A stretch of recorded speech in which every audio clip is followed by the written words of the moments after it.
Cheki Nyakiwinji bwana. Yeah.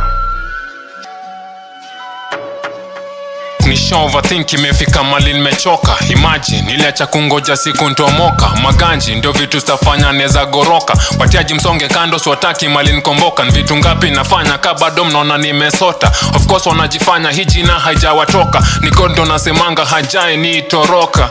Ni juzi tu ndo Nairobi gossip wamenipost. Upuzi tu misi kuona mtu mwenye ameripost. Mimi kuingia kwa comments mamblina wanani roast. But nilibambika na watu wenye walivote. And I'm here for the critics, leta nzisome. Karibia kauna ntusi, bora nsikone. Junajua nkono juzi zenye zitafanya unikome. Place wananita mbuzi na bado mini mpole. Yo, niko na public notice. Government tangu yanze imekwe kitu seti.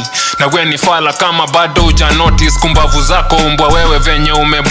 It's high time Kenya tumeanza kuicheki. Kila mtu sianeza bonga jalishi mwenye anacheki. Come to think of it, bado tunafight independence. After kupiga kura, hakuna mtu amesonga mbele. Munangoja washibe ndo mwanze kupiga kelele. No, sitakubali, wacha nifinye kengele. Kitu nogopa ni stress ndo inipige milele.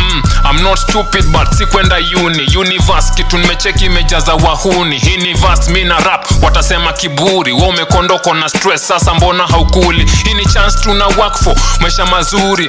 Sijaikosa lines za kujengezi mistari. Najituma yes but mission ikanenda mbali. Hii ni high state, security, design hatari. Bado mindset imekosa peace kwa hizi mandhari. Sijaelewa ni wajua liset na tulianza safari. But I guess kila mtu na siku yake niache maswali.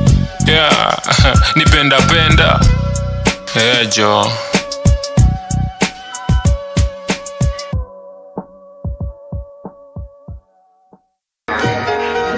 Yeah.